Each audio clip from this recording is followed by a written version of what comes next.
Friends, is this on? I don't think it's that. 1, 2, 3. Yeah.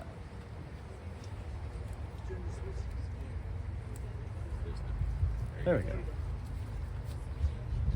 Thank you.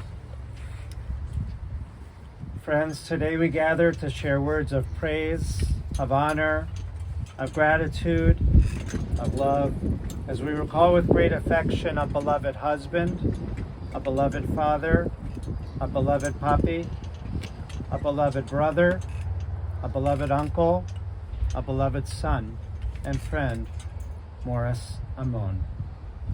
Today is a holiday. It is the celebration of Sukkot. And on holidays, we are not supposed to dwell in moments of sadness, but the rabbis say that when a truly incredible person, a tzaddik, a righteous person, and a mensch, a person, though he lived in an understated and quiet way, a person who had the biggest heart, an incredibly large soul, on times when people like that pass away, we do take time, even in times of great joy, to gather together for moments of sadness so we can bring great honor and praise. And so we will today for Moris. Mizmor LeDavid. Adonai roi lo echsar, binoteh sheyar bitzeini, amei menuchot yenahaleni. Nafshi yeshovev yancheni b'magle tzedek leman shemo, gam ki elech b'geit zalmavet lo irara ki ata imadi. Shivtecha mishantecha hime yenachemuni, tarok lefanai shulchan neged tzorei dishanta v'Hashem roshi kosei levaya. Aktov v'chesed yirafuni kol yamei chayai, v'shabte b'veit Adonai liorech yamim. The Lord is my shepherd, I shall not want. He maketh me to lie down in green pastures. He leads me beside still waters. He restores my soul. He guides me in straight paths for his name's sake. Yea, though I walk through the valley of the shadow of death, I fear no evil, for thou art with me. Thy rod and thy staff, they comfort me. Thou preparest a table before me in the presence of my enemies. Thou hast anointed my head with oil. My cup runneth over. Surely goodness and mercy shall follow me all the days of my life, and I shall dwell in the house of the Lord forever. Friends, we're going to pause for a moment. At this point, our staff is going to lower the casket and place the vault lid on. And then following that, we have some very special tributes for Moris.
Shalom.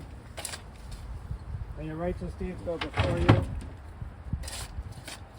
Adonai Natan v'Adonai Lakach B'Shem Adonai Mevorach. The Lord has given, the Lord has taken. Blessed be God's name.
At the age of 67, our Moris, or as his siblings call him, Moris, has departed from this world, leaving a good name. He's at peace. Taken from us too young, too soon. And yet we know after a very valiant fight, Moris is suffering no more. Moris has left behind many in mourning, his one and only, the love of his life, his beloved wife Terry, the apples of his eye, his children and their spouses who were like his own, Avi and Molly, Jeremy and Ricky, Sabrina and Ryan, the diamonds in his crown, the ones who made him Papi, his granddaughters Noah and Vivian, his mother Edda, who is in Turkey and Istanbul where Moris grew up, his brother Victor and Ronit who are in from Haifa, Israel, his sister Denise and Michael here from Istanbul, adoring nieces and nephews. Moris now joins his father Emil, of blessed memory, and all those who have gone before in their eternal home in heaven. In just a few days, we will read the final chapters of our Torah on Simchat Torah and rejoice at its end, even though the final section details the death of our beloved leader Moshe. Upon its completion, we return to the beginning. We start to read the Torah from its opening. Judaism teaches that our lives are like a book, our actions and words recorded. This week we lost our beloved Moris. Even as we knew he was battling, it's still hard for us to grasp because Moris was so strong, full of life, with so much more to live for. As our lives are a book, it's up to us to share Moris's story, his life lessons, and know that his story isn't finished because we carry on his legacy. Today, his two sons will be speaking and sharing tributes for their father. First going to call up Jeremy and then Avi.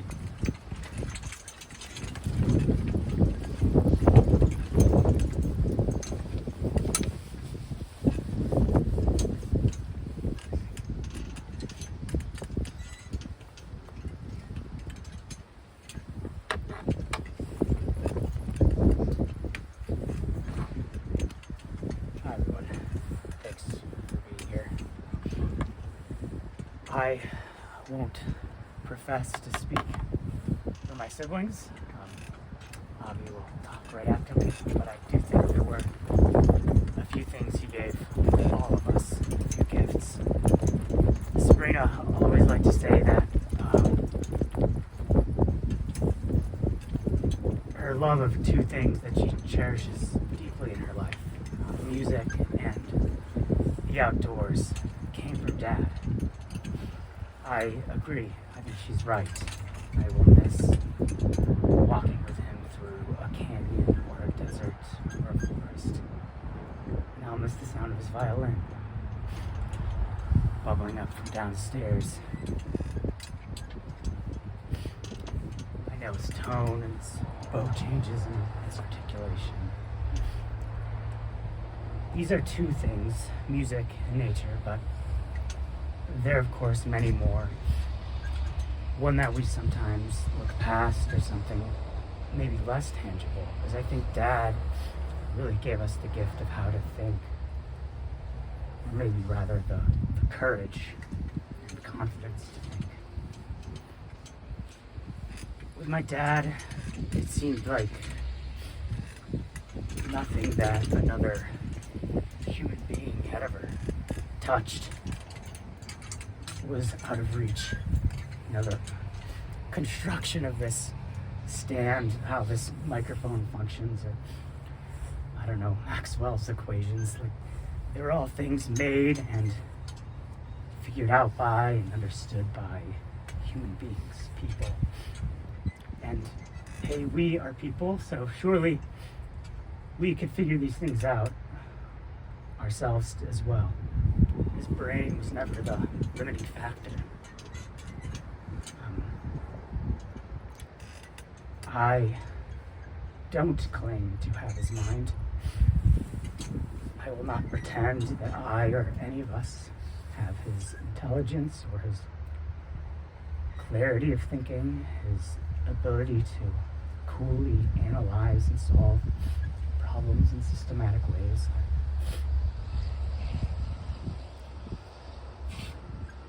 I could spend months or years on my research, and then after a 20-minute conversation with him, he'll be able to pinpoint the exact question that took me years to get at.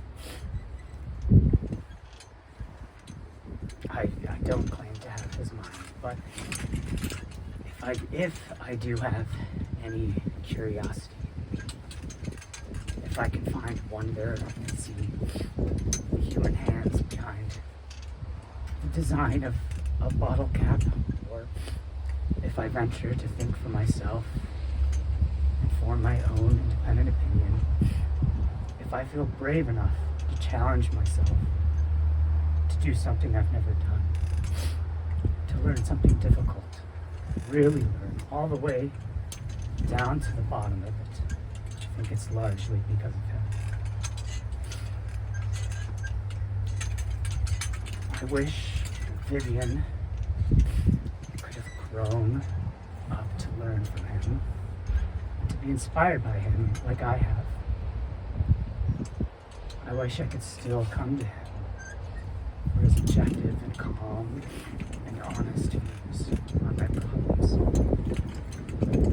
I wish we could still be in the presence of his love, quiet and knowing, and despite that big questioning brain of his, or maybe because of it, simple and uncomplicated, and never a waver or a doubt or a hesitation. I guess I just wish we had a little more time. I love you, Dad.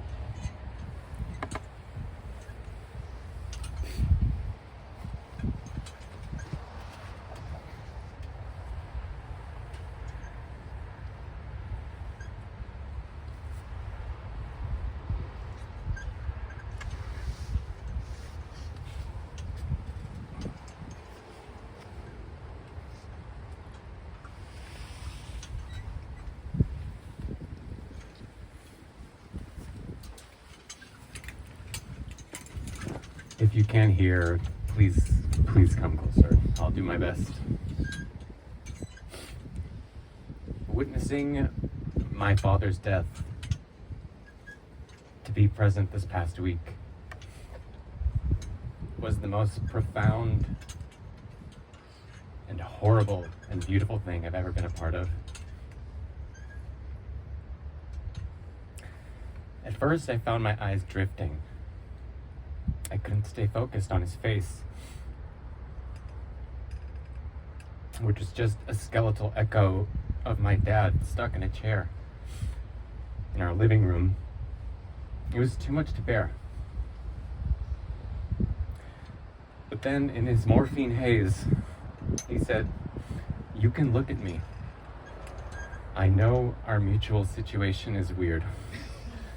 That's what he said. What a thing to say from the most practical person I knew. The permission to look, a command even, to live in my grief, is something I'll never forget. And it's not linear. It's a collection of images. 4 setting suns, a walk outside, cardinals and blue jays through the window, Beethoven's piano concertos in the background, the oxygen machine working in 5/4 against his breath in 3/4. A catheter brings memories of a science fair project he helped lead with in middle school. Tenderness and skill from my siblings and our partners giving medication, bathing him. Texting myself his unfinished lists from his phone. Books he wanted to read, places he wanted to see. The family tree he assembled taking shape and root in my brain. An unopened violin case. Waiting and wondering as Turkish, French, and English flow through in bouts of lucidity and in beautiful messages from all over the world from people I wish I paid more attention to. Family in different lands and homes, gasping for air, laughing, eating, crying, silence. He's in pain, he sleeps. We wake up and repeat. I mow the lawn. We forget it's happening. I forget to drink water. The sacred and the mundane smash into one another until we're overwhelmed and exhausted. I look at photos I've never seen before, and I'm mad that they're not my memories. I share a bed with my mother for the first time since I was a child, and I wonder why. I hold hands with my father for the first time since I was a child, and I wonder why. A whole life.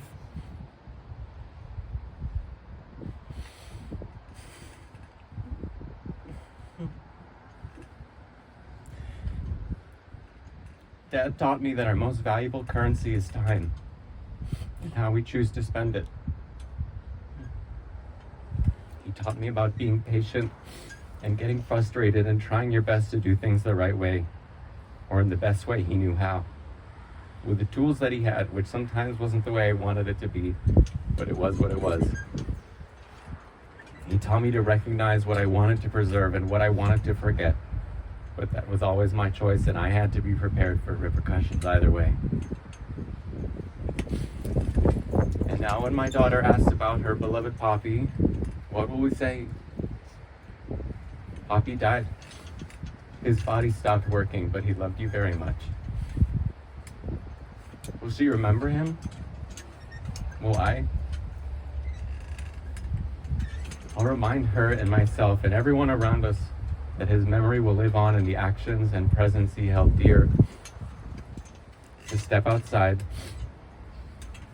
to listen intentionally and deeply, to choose a path that feels right for you, to honor your commitments,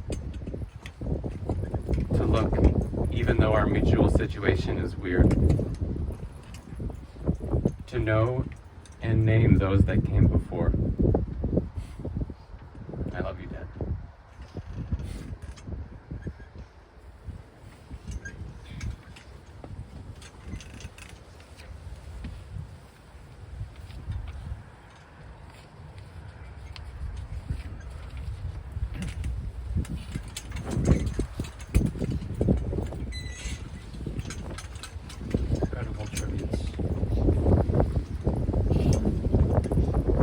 fearless and patient, Moris lived a life of kindness and generosity.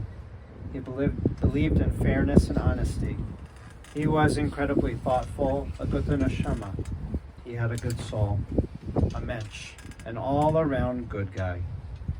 Moris was brilliant, a genius, inquisitive and curious. He had an uncanny ability to focus, with the precision to be focused on every detail. A perfectionist. He was humble, never referred to himself as doctor even though he earned a PhD. He was a realist, always practical. Now you heard he loved adventures as long as they were planned out, nature and the outdoors in his garden. He was quiet and reserved. He had a calmness about himself. His peaceful soul was infectious. He had a gift that he could calm you as well. Born and raised in Istanbul, Turkey, even from a young age, his brother and sister shared that Moris was a studious and serious child, always the top of his class. He took up the violin at age 5. He excelled at his studies. It was there in Istanbul where Moris met Terry. Her cousin was in charge of a band that assembled each year to play one concert, a special concert at the Jewish old age home. Terry had been playing in the band for years since she was little. She actually sang in the band. But in 1975, when she was 17, a certain college-age violinist joined the group for the first time. As Terry said, he walked in with his violin and you were immediately struck by him.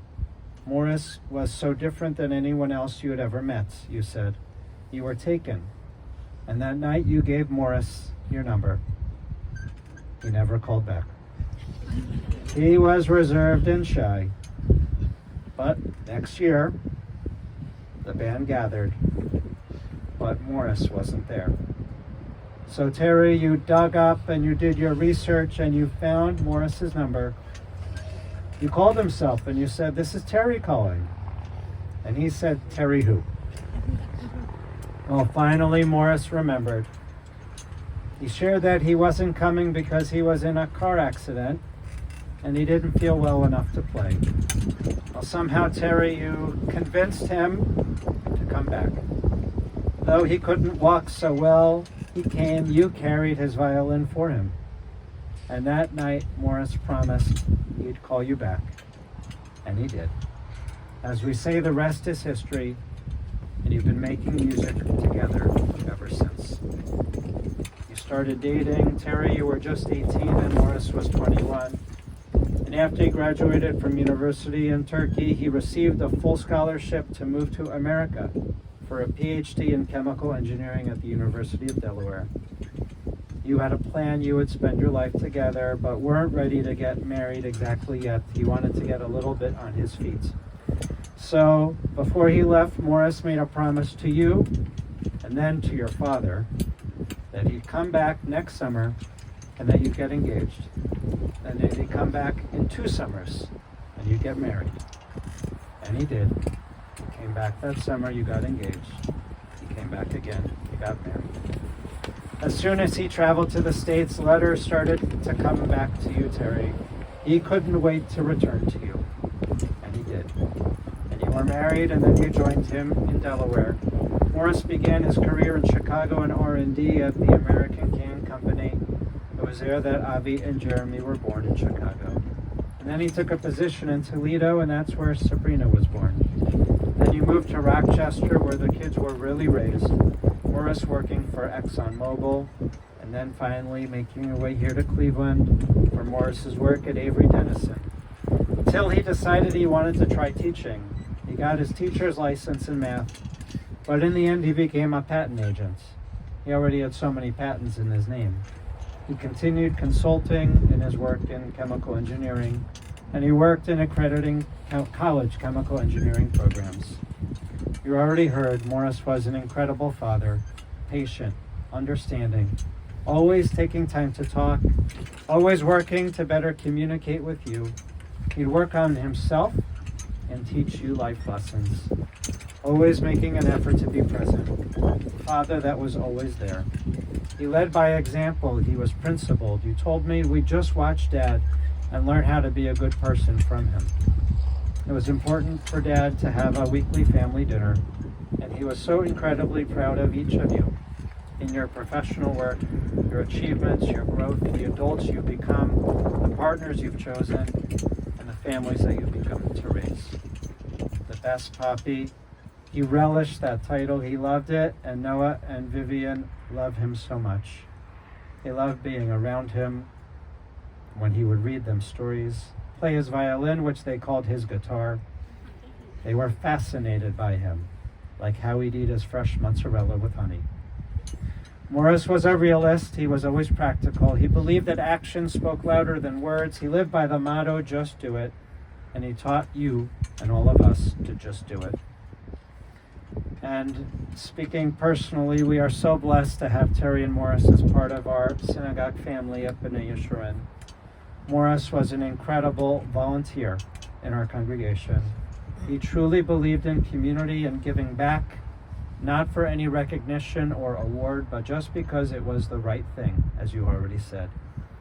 He was very active in our chesed, our caring group. He was a millionaire. He came weekly to services every Friday morning, and then he would stay in the kitchen to be a part of the crew, the volunteer crew that prepared all the kiddushes and the oneg for the entire community over the weekend on Shabbat. He was the pineapple guy because his skill and his precision and his focus, knowing how to peel and cut fruit in just his way. Of course, also, along with Terry, a Shabbat regular, a very special part of our congregation.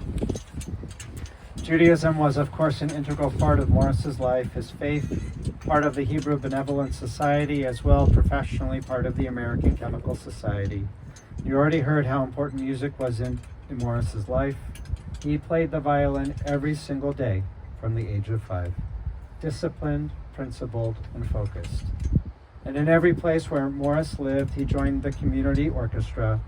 Here in Cleveland, every Wednesday, he played with the Suburban Symphony, and it was a special place for Morris, even though not every member was as fastidious in their daily practice as he was. You already heard Morris loved exploring, seeing new places, learning new things. He learned Italian and became fluent at 35 just because he wanted to. He loved his garden, the yard that he took care of, the stones that he moved all around, nature, hiking, kayaking, biking, camping. He downloaded all the local hiking trails in the area and would daily make his way around them and instilled that love of hiking and nature in his children. Always having those special one-on-one trips with you guys. Terry would hike with him too, but you couldn't keep up with him.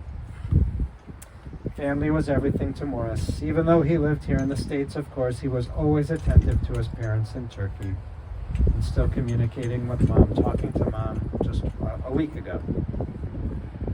Always sending letters or calling. We know that the end wasn't easy, but as the family gathered together by Morris's side, he hung on. He wanted a little bit more time with each of you.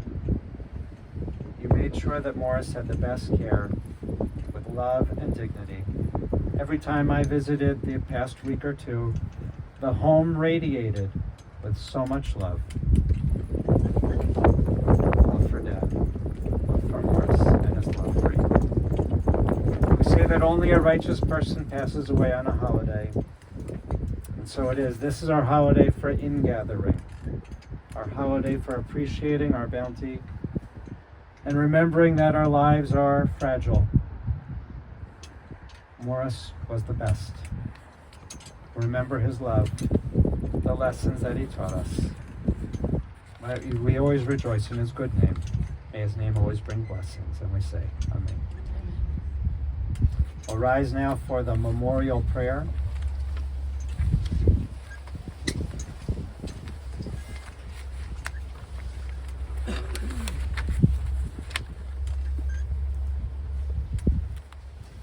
And then we'll say the Kaddish together. Eloha slichot chanun v'rachum, Erech Apayim v'rav chesed, Hamsek haparat pesha, V'yakravat yeshem nuka nechona, Tachat kanfei hashechina, B'malot kiroshim torim, Kezorakim azirim, Enishmat Moshe ben Mordechai ve'eda, Shelach l'olamo, V'garein teilato, Anna barachamim, Zakra lo Latova, Zakra lo Latova, Kol zichyotav, V'tzidkotav, B'artzot ha'chaim, Uvtach lo Sharei tzedek v'yocha, Sharei chemla v'chanina, B'seter kenefecha astirehu, Liolamim, Utzra b'tzor chaim ed nishmato, Adonai nachalato, V'yanot b'shalom amishkavo, V'namar, Amen. Exalted, compassionate God, grant infinite rest in your sheltering presence among the holy and pure to the soul of our beloved Moshe ben Mordechai ve'eda, Moris, Amon, who has gone to his eternal home. Merciful One, we ask that our loved one find perfect peace in your eternal embrace. May his soul be bound up in the bond of eternal life. May his righteous deeds go before him. And we say, Amen. Now we'll recite the mourner's Kaddish. Yitkadal v'yitkadash shemei Rabbah, v'yalmad divrach hiruteh v'yamlik malchuteh, v'chayechon v'yamechon v'chayei dechol beit Yisrael, v'agala v'yisman kaviv v'yemru Amen.